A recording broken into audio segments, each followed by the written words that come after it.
Assalamualaikum warahmatullahi wabarakatuh.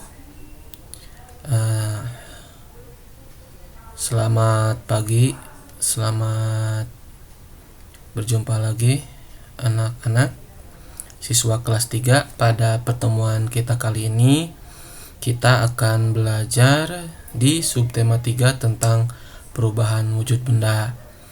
Pasti kalian masih ingat bahwa benda itu dibagi menjadi 3 jenis ya, berdasarkan jenisnya, yaitu ada benda padat, ada benda cair, dan juga ada benda gas. Nah, pada pertemuan kali ini kita akan belajar mengenai perubahan dari wujud benda tersebut. Hari ini kita mulai pembelajaran dari pembelajaran 1 ya, tema 3, subtema 3, pembelajaran 1. Nah, perubahan yang pertama yang akan kita pelajari yaitu tentang mencair. Kita baca dulu ya teksnya. Hari ini sangat terik. Lani membeli es krim bersama teman-temannya. Beberapa saat, es krim berubah menjadi cair. Mengapa hal itu terjadi? Dan bagaimana jika kamu meletakkan es batu di luar? Tentu saja, lama-kelamaan es tersebut akan berubah menjadi cair. Begitu juga ketika kamu memegang coklat. Lama-kelamaan coklat tersebut akan meleleh. Mengapa? Coklat meleleh karena terkena panas tanganmu. Perubahan wujud dari padat menjadi cair disebut mencair atau meleleh, atau disebut juga melebur. Jadi bisa kita simpulkan ya, bahwa mencair itu adalah perubahan wujud dari padat menjadi cair. Kalau kita lihat gambarnya seperti ini ya. Jadi benda itu ada benda padat, ada benda cair, dan benda gas. Disebut mencair itu asalnya benda padat berubah menjadi cair, itulah yang disebut dengan mencair. Atau nama lainnya ada melebur, ada juga meleleh, seperti yang ada pada bacaan ini ya. Nah, kemudian berdasarkan wacana ini, silakan adik-adik jawab 4 buah pertanyaan ya, yang ada di halaman 120 dan halaman 121.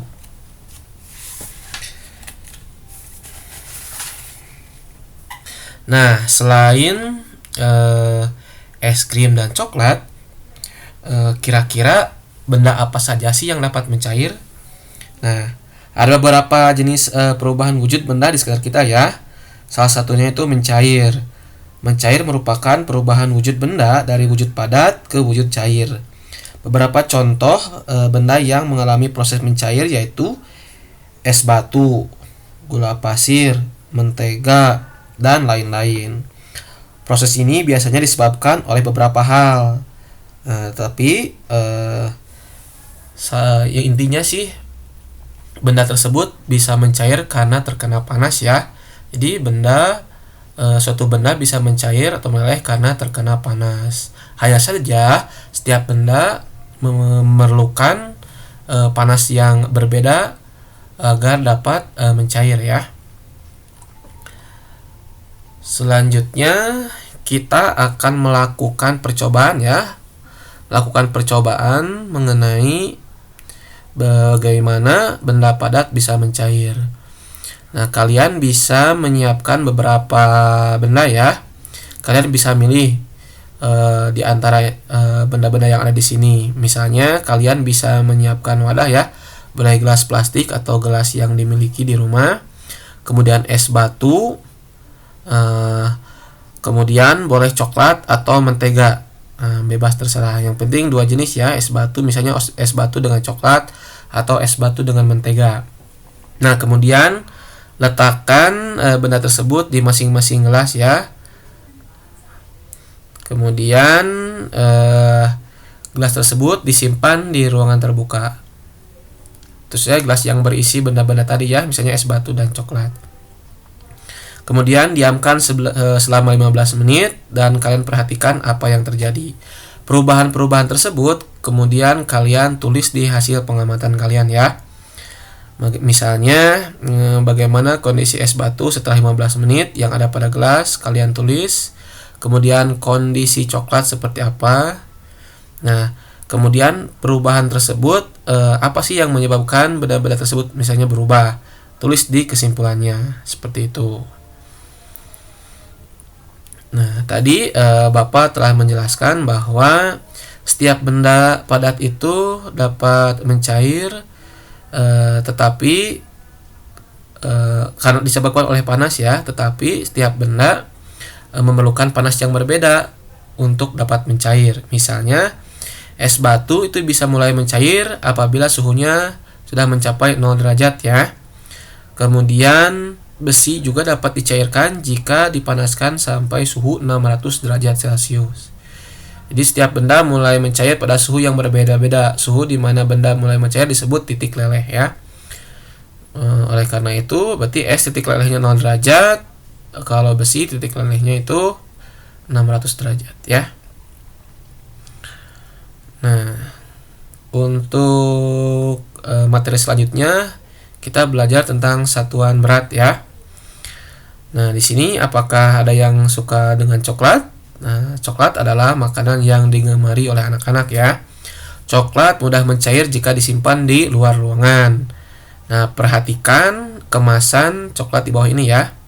Kira-kira dari ketiga coklat ini, coklat mana yang paling berat? Tentu saja coklat yang ada di sebelah kiri kalian ya. Kenapa yang ini? Karena di sini tertulis 120 gram, sedangkan yang lain ini yang satunya 60 dan satu 70 gram. Tentu saja yang lebih berat yang 120 gram. Nah, hari ini kita akan belajar mengenai satuan berat ini ya. Misalnya di sini ada contoh bahan-bahan untuk membuat kue ya. Bahannya di sini diantaranya ada 8 butir kuning telur, 200 gram gula tepung, setengah sendok teh garam, 5 butir telur yang diambil putihnya. Kemudian bahan yang dicampur menjadi satu ada 1 sendok teh baking powder, 25 gram coklat bubuk, 125 gram mentega, 25 gram maizena, 1 kg coklat masak. Di antara bahan-bahan ini di sini ada beberapa satuan ya. Nah, dan dalam satuan-satuan ini ada yang disebut dengan satuan baku, ada juga yang disebut dengan satuan tidak baku. Yang disebut dengan satuan baku itu adalah satuan standar, yang mana satuan tersebut digunakan di seluruh dunia ya. Jadi satuan tersebut nilainya sama di satu tempat dengan tempat lain. Contoh, di sini yang merupakan satuan baku itu adalah gram. 200 gram di Bandung sama juga dengan 200 gram di negara lain. Ukurannya itu sama, karena ini sudah menjadi patokan standar. Nah, itulah yang disebut dengan satuan baku. Ada juga yang disebut dengan satuan tidak baku. Contohnya setengah sendok teh. Nah, setengah sendok teh setiap orang atau setiap kita mengambil suatu benda menggunakan takaran 1,5 sendok teh, pasti tiap takarannya tidak akan sama. Kadang lebih banyak, kadang lebih sedikit. Karena tidak sama itulah makanya setengah sendok teh disebut sebagai satuan tidak baku. Dapat dipahami ya, seperti apa satuan baku dan seperti apa satuan tidak baku. Nah, kemudian kita akan mengerjakan latihan ya. Ada 2 buah soal berdasarkan bahan-bahan untuk membuat kue coklat ini ya. Kalian silakan mengisi latihan-latihan ini. Itu materi yang kedua. Nah, masih di materi kedua tentang satuan berat. Di sini ada latihan soal tentang operasi hitung satuan berat ya. Nah, kalian boleh mengisi sebanyak 5 soal ya. Di sini ada 5 soal yang harus kalian isi. Bapak akan terangkan sedikit tentang cara menghitung satuan berat ya. Perhatikan baik-baik. Nah, dalam satuan berat biasanya kita mengenal ada istilah kilogram ya.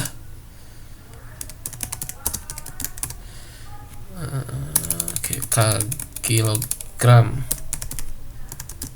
atau ditulisnya itu kg. Kemudian ada juga gram, biasanya kita tulis G ya. Nah, satuannya 1 kilogram itu sama juga dengan 1000 gram. Nah, selain ada gram, ada juga satuan ons. 1 kilogram itu sama dengan 10 ons. Kemudian 1 ons itu sama dengan 100 gram. Nah, ini biasanya satuan-satuan yang lazim digunakan dalam menghitung satuan berat ya. Ada kilogram, kemudian ada ons, dan ada gram. 100 gram sama dengan 1 ons, bisa dibalik ya. 10 ons sama dengan 1 kilogram.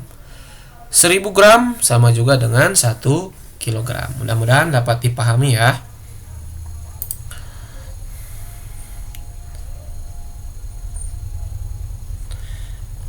Materi ketiga ini SBDP mengenai seni rupa ya. Nah, adik-adik, kita baca dulu materinya di sini ya. Di negara-negara yang mengalami 4 musim, saat musim dingin tiba akan turun salju. Salju akan mencair begitu ganti musim semi.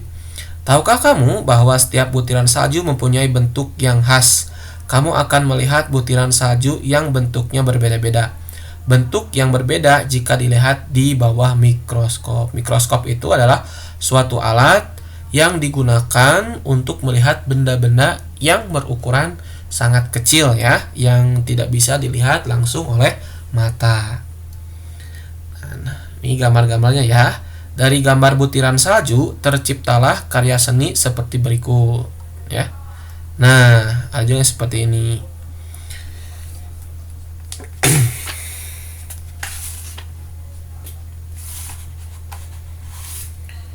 Nah, adik-adik, yang disebut dengan seni rupa itu adalah hasil ekspresi manusia yang nyata dan digunakan sebagai sarana komunikasi perasaan antar manusia.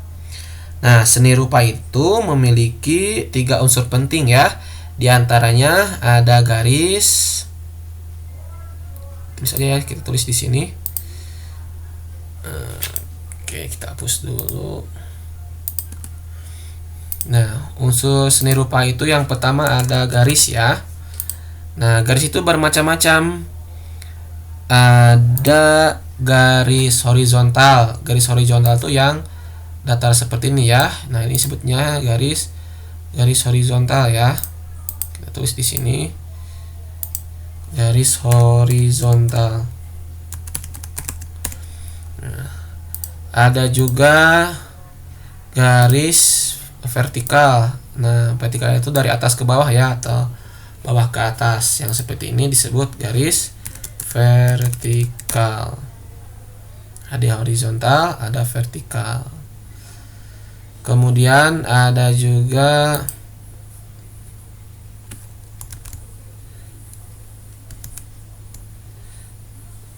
garis vertikal.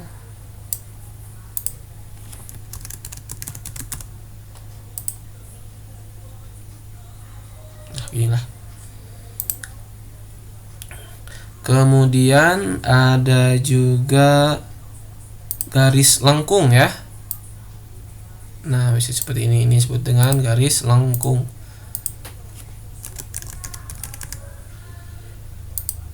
Kemudian ada garis miring.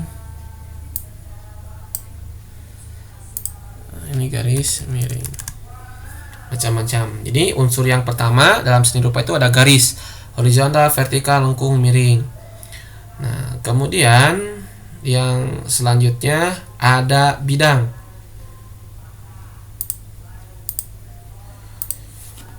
Bidang unsur kedua ada bidang. Nah, Bidang itu bermacam-macam ya. Nah, kita bisa lihat di sini. Nah, ada persegi ya. Kemudian ada persegi panjang. Iya, inilah yang disebut dengan bidang. Ada lingkaran ya. Kemudian ada segitiga. Kemudian ada segi lima. Nah, inilah yang disebut dengan bidang. Unsur yang pertama ada garis, unsur kedua ada bidang, unsur ketiga yaitu warna ya. Nah, warna itu untuk mempercantik suatu unsur seni rupa. Warna macam-macam ya. Warna ada warna kuning, warna merah. Kita contohnya warna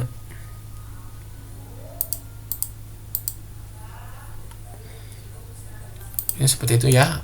Ada kuning, merah, biru dan lain sebagainya. Jadi ada 3 unsur seni rupa itu, ada garis, ada bidang, dan ada warna.